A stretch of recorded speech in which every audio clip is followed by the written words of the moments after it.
Okay, so this is our first episode of Beyond the Table. Today we are going to do a kale salad.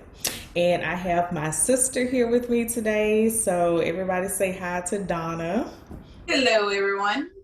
Okay, so we're in different states.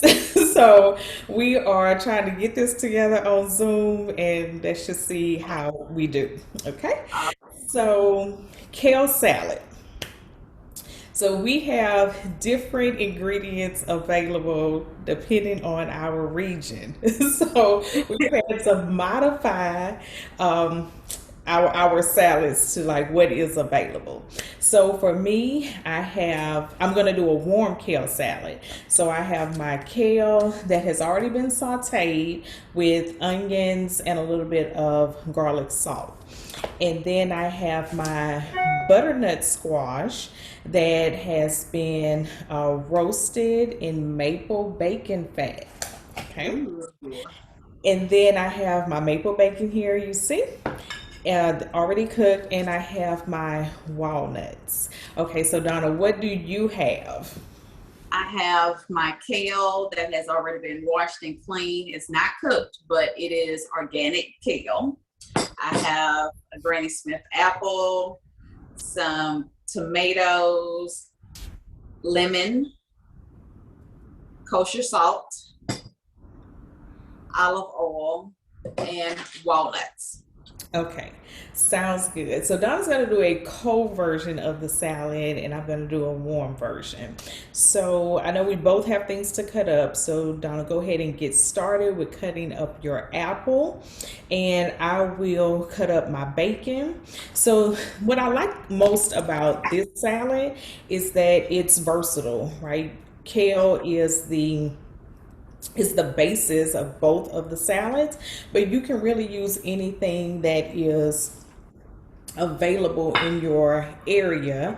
So it doesn't have to be like the maple bacon, or even if you are not eating meat at the moment or don't like bacon, you can omit that. And you can do the ingredients however you see fit, right? So I like a 2-to-1 ratio with the kale and the butternut squash, but it's really up to you. So this is not a hard recipe to get through. It really just depends on your preferences. Okay. So how are you doing over there, Donna? Doing great. I'm just finishing up the apples, and then I'm going to cut the lemon and season the kale. Okay. Sounds good. Okay, so I'm finishing up the chop on my bacon. Okay. And I'm gonna chop my walnuts. You can have your nuts raw or you can toast them. Toasting them gives it like an extra depth of flavor, but it's really up to you. And it's up to you on what type of nut you want to use. Like I have walnuts, Donna has walnuts, or you could have used pecan or even sliced almonds. So you can Ooh, really, you know, like use your preferences and it'll work. that sounds amazing. I see you over there using your lemon squeezer. You have the Hey, let me tell tools you, for the job. I need all the tools because I was the main one that was not in the kitchen with grandmother. She used to tell me, "Hey, you need to be in the kitchen with me." I didn't realize it until I was older and married that she was absolutely right. I need to be in the kitchen. Agreed, right? So like so many things were like passed down in that kitchen, like so many things. I'm gonna grab me a utensil. Hey, I have seasoned the kale with the lemon juice. I added a little kosher salt and some olive oil to the kale. Okay, that sounds good. I see you mixing over there. So I'm gonna start putting my salad together as well. So Okay. I'm going to add my sauteed kale to my bowl. And again, I'm a 2-to-1 type girl, so it's all up to you. I'm gonna add my butternut squash. Okay. Now, Christina, do you want me to add my apples and my tomatoes inside the mixing bowl and mix it together at this point? Yes, go ahead and Okay. add it Okay. because then we can enjoy our salads and then move on to our conversation because that's what it's really about. Sounds great.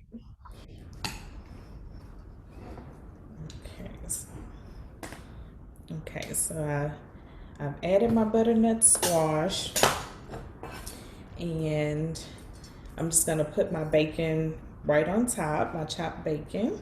Oh, that sounds amazing. I tried my best to find some of your bacon here in Ohio, which I miss Texas, but they didn't have it, so I had to improvise. Absolutely. And that's another good thing that I love about this recipe. You can improvise, make it your own. There's no like set way that you have to do it. It's really about your preferences. So if I can lean into the camera here, I have completed my salad. Again, that is sauteed kale with onion. Also, I have some butternut squash that was roasted in maple bacon fat. I have my maple bacon on top with my chopped walnuts. Okay, so Okay. I see you doing your final mixing there. Yes, I added the walnuts. So I don't know if you can see it very well because I have a Yeah. lot of kale in mine. I love kale. My kids don't, but I love it. So I have the kale, I have the apples, I have tomatoes, and I have walnuts Okay, mixed with lemon juice and kosher salt. And I'll go. that looks good. Okay, so are you ready to make your plate? I am. Okay, let's make your plate and then we will get our chairs and come back for the conversation. All right, sounds great. Okay, so we are back now. We have our plates made. We have our, yes, everything looks good. I see Donna already got started. Let me get started too. It is so good. Yeah, it's good and refreshing. Like, I know in the summer it's so hot. Really, no matter where you are, like Texas, it's just like it's blazing. It's it's like Humidity. the devil has come and he's just like roaming the earth here in Texas. So this is like it's refreshing. It doesn't make you feel like heavy and bloated. So that's why I like this salad so much. So let's get into our conversation for today. And speaking of this healthy meal, Mm-hmm. just trying to get back on track with health and fitness, right?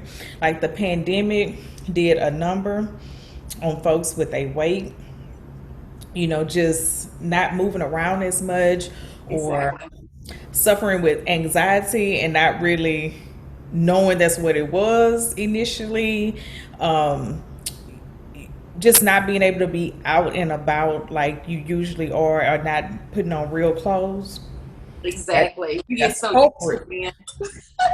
Let me tell you, yoga pants were my best friend for a year. Mhm. But Yeah. yoga pants are so deceiving because you're gaining weight without knowing you're gaining weight. Mhm. Mhm. So this salad is something that I could whip up real quick now that I'm going back and forth to the gym. I can actually, because I mentioned that my children cannot stand kale. Don't know why, they're odd, but they are involved in a lot of sports, but they like salad. Mhm. So I can actually substitute the kale for like red leaf or something that would make it just something quick and fast and nutritious for them to eat now that they're roaming around in the land of the living again. So the world is opening up in most places. I would say most places. So that's the thing. Like people are realizing that. And let me not just say people. Let me tell you, talk about me. Hmm. how my clothes were not fitting properly. And at the onset of the pandemic, I live very close to a park. So I would go out. I was like, oh, I'm motivated. I would go do 2 miles at the park. And then when it was just like, we into our fourth month, I felt like it was depression had set in. Like, I cannot go out there to that park. The park Exactly. was overcrowded to begin with. So no matter what time you went, it was just people on top of people on top of people because there was no other outlet. I was going to the grocery store and to the park every day. So after a while, when I realized that we were not going to come out of this soon, I kind of just stopped going to the park. And like you were with the yoga pants, I tell you, I was working from home. Sometimes I wouldn't even get out of my pajamas. Oh wow. Yeah. So it was just like, oh, one day when I needed to put pants on, I was like, what now? What? What? Baby, these pants don't fit. Like, I can't get them over these thighs, let alone button them up. So I was like, I gotta get my life There's in something order. out, right? There's Yeah, something out. I gotta get my life in order. So, but it wasn't until I'm gonna say, so I started a weight loss group at my job. And that kind of motivated us. Like we were all doing really well. Hmm. And then it was like, come to the end of the year, like, we still not out of this lockdown essentially. And so Exactly. that kind of just, you know, motivation just kind of got away from me. And it wasn't until I'm gonna say January, February that I was like, okay, I need to do something different. From like going to my doctor and finding out like things that I didn't want to hear. I was like, I'm too young to be on medicine. Like that's not an option Exactly. for me. And the goals that I have in life, I said, you know, I need to be able to have the stamina for what it is that I want to do in life. Like I can't drag and be a chef. It's impossible. Like you have to be on your feet. You have to be ready for these events. And I said, so I'm making a choice, a conscious decision to make a life change. Like I have to lose weight. I have to be healthier in general so I can enjoy life. Exactly. Mine was I have to think about my children because if you stay in that COVID state of mind, then you are captive to being in the home, always, like you said, being depressed, running to that pantry. And what I was running to the pantry for was nothing healthy because Yep. things that are healthy, we're from the South, comfort food. Things that are healthy are not comforting. Yep. They're not, but they are put in place to save your life. So which one do you want, Donna? Yes, every now and then I splurge, on some Mhm. cookies or something, especially at birthday time. But other than that, I said, you know what? I really, really, really do need to make a conscious decision to start eating healthier every day. Mhm. And these videos help because, like I said, I'm not the best at being in the kitchen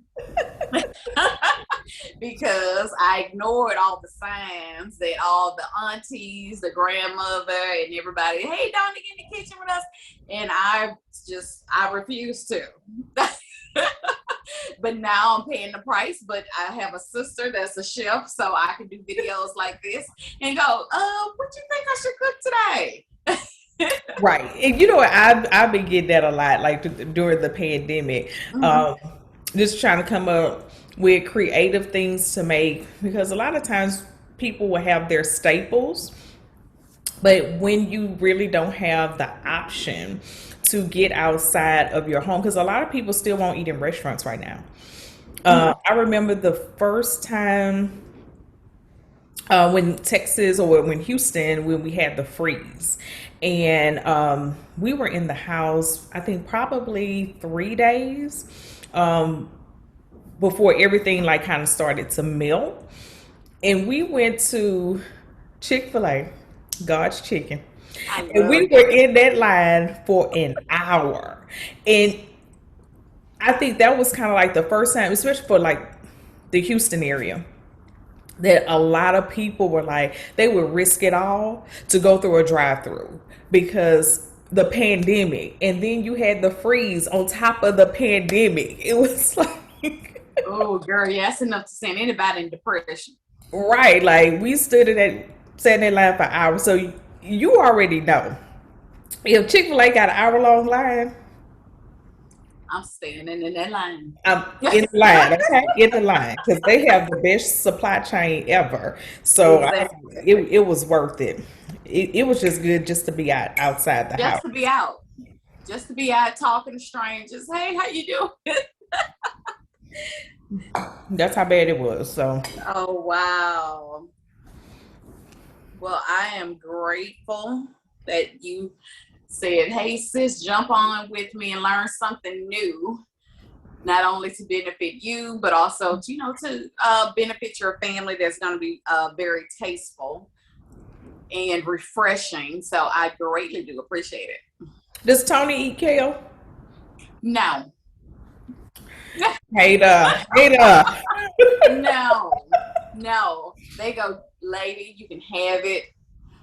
Do you have red leaf lettuce? See, they like red leaf lettuce. They like Mhm. green lettuce, but kale, no.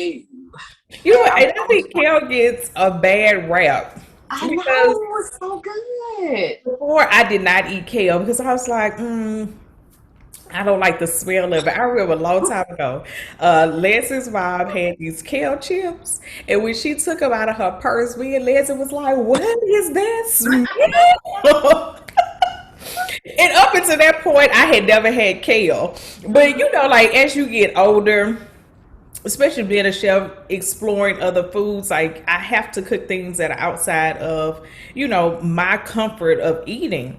So, I was like, kale actually tastes good, like if you prepare it the right way, So it's all really about preparation. But that was like my first experience with kale, and I was like, what is that smell exactly? Like, But mom, mom has always been a very let's see, what's the right word? girl, go say it. So Experimental. I won't get in trouble. You say it. She likes to experiment with food, so she would try just about anything. So she has been on kale for years. Yeah. So once she said, hey, have you guys tried kale? Of course, I was reluctant because I went, oh no, that's Mikey. Hmm. I mean, she's not Mikey, but she would try and taste anything until it's good. Hmm. The flavors might not be good, but what she means is it's good for you.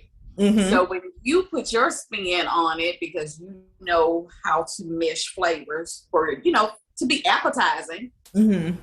then I said, oh, okay, let me try it. But if she just said, hey, Donna, you need to try it, I would, no. But for you to say, Donna, try it, mix it with this, and you get different flavors, Hmm. that's why people pay shelves. Right. Because we don't know what to do. We go, you want me to do what? Yes. But when you have someone telling you how to make it refreshing and flavorful for you, for your palate, then there Right. you go. I'll try it. Yeah. So I'm on like this mission right now for different types of salads and like just like things that don't make you feel bloated. Like it's summertime. The world is open. People are trying to be outside. You know what I mean? So it's like, yeah, I don't want to be outside and bloated. Like, who wants that? Exactly. We want to look our best, Mm-hmm. when we are interacting with the world. So that's my main thing. It's like I'm trying to find good stuff for myself and then I'll share it with my clients. Like, okay, this is something that I would eat. And it tastes good. It's good for you. And that's another thing, like just food in general. And I know we have this conversation all the time about food sources and just how food is so much different now than it was then. Mm-hmm. It's so much harder to find real food.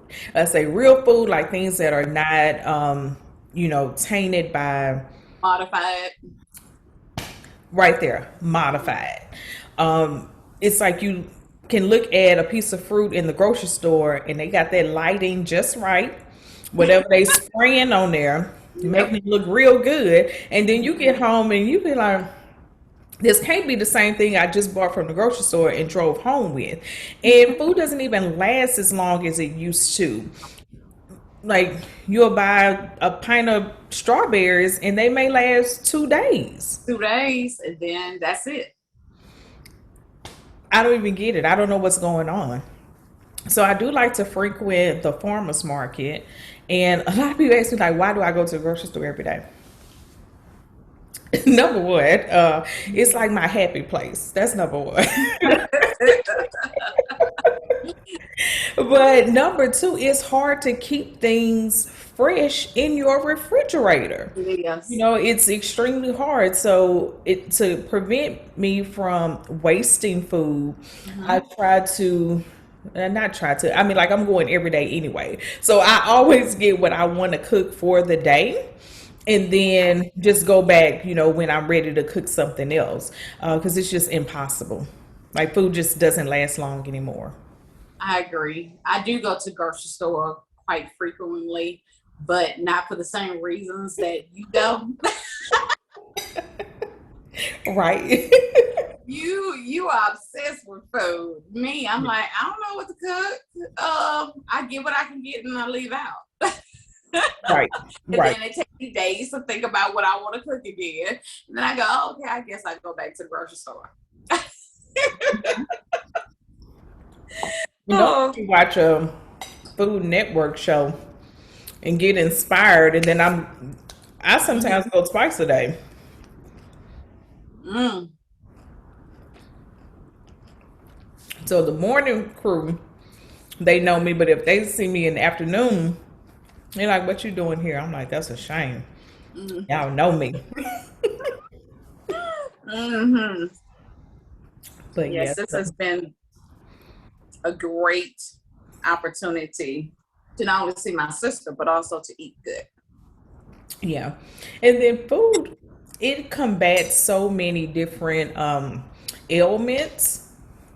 That's another thing, like just trying to stay away from medicine and try to, combat things naturally. I had to take myself off of hormone replacement because I had started experiencing side effects. Mm, And I was like, it's no way I can be on this medicine for the rest of my life. Like, I'm only 41. I was 40 when I started it. And I was like, it's just no way. Like, I don't want to be on yeah. medicine for the rest of my foreseeable life. Like, that's just crazy. Um, and then being diagnosed with osteoarthritis, I was like, okay, I have to get this weight off my bones. And Yes. what can I do to be healthier? Period. Just going through life. How can I be healthier? So what you were saying, like, just trying to be healthy for your family so that you can, be an active participant in life, and I think a lot of people don't see it that way until they get a bad report, right? Exactly. So we just try to offset that in the beginning. Like one of the things that I desire to do is to help kids make good food choices before they have to change Hmm. their eating habits. If you Okay. adopt those healthier eating habits initially, it won't be so hard to maintain them, right? But a lot of that comes from like socioeconomic influences or like historic or not historic, but like family tradition. Yeah, yeah, generational Right. traditions. So, actually, Mimi and I talked about that just on Sunday about this idea of the happy plate. And if you're taught as a child to clean your plate, But back then food was scarce, maybe Exactly. like our parents didn't like have as much as maybe we have now. So it was like we are not wasting food. But in reality, you should only be eating until you're satisfied. Like you should be able to get up from the table and walk, not having to push yourself away under your Oh, pants. yes. Like that's overeating. That's Okay? overeating. Exactly. And that can't be every meal, right? Like that cannot be your experience every meal. I could give you like if that's one of your favorite meals, okay, I'll give it to you. Like I've had those moments, but it can't be your every meal. So yeah. Okay. So I'm trying, girl. I'm trying to get it together over here. I'm um I'm not gonna give my number, how much I'm down. It's 2 digits, so I'm very proud of Well, it. that's good. That is very good. I'm not down 2 digits, but I'm almost there. I think as long as you make a conscious effort to do it every single day Hmm. and check something off, whether it's walking, check off, eating good, check off. But don't get discouraged because it's more of a marathon than it is a sprint. Absolutely. I absolutely agree. Yeah. Yeah. I'm trying to figure out my relationship with chocolate. Like we be breaking up and then get right back together. I think I think that's a lifelong battle, especially in our family. So, yes, yes. So we have this very unhealthy relationship and I don't mind. I don't mind being abused by chocolate. It's okay. well, I think that is a segment that you can do on a healthy version of using chocolate. Yeah, is there a such thing? It is. Is I'm there? pretty. I think you. I hey. I think you can think of a healthy version to use chocolate, especially dark chocolate. Now I do love me some dark chocolate. But anything in excess is bad. Like it's just gonna be what oh, it is. hilarious. It's just gonna be what it is. So yeah. Okay. This salad was amazing. It was great to see you. Yeah, Like basically, I know we nice to talk see all you the too. time. I know, but we don't always FaceTime. So this No, has been really good. It's actually my first video for Beyond the Table. I'm honored. Yes. So I know we'll see each other again to yes, do another recipe because I know that. So you asked for, I think you asked Bob to ship you something for pesto. pesto. Yes, and I was like, I can show you how to make that. So that'll be That's another video. your next video will be pesto. Absolutely. So we will do a homemade pesto, and even that is like you can make pesto even with kale. Ooh, that's You true. can do it with spinach. Like I like the classic version, but with basil. But yeah, even that, like everything is flexible, right? Because people don't have the same palate, and if you really like something, you can figure out a way to make it work. Well, all right then. We're gonna get on that one next. Okay. So thank you all for joining us. We hope this conversation sparked conversations between you and your family and friends. And hopefully, this motivates you to, jump on the track of living a healthier life and having a healthier relationship with food. This will not be the last conversation that we have about healthy eating because we are trying to make this a lifestyle change for the long haul so we can support each other in that. So thank you again, Donna, and we will see you all soon. Thank you for joining us. Bye.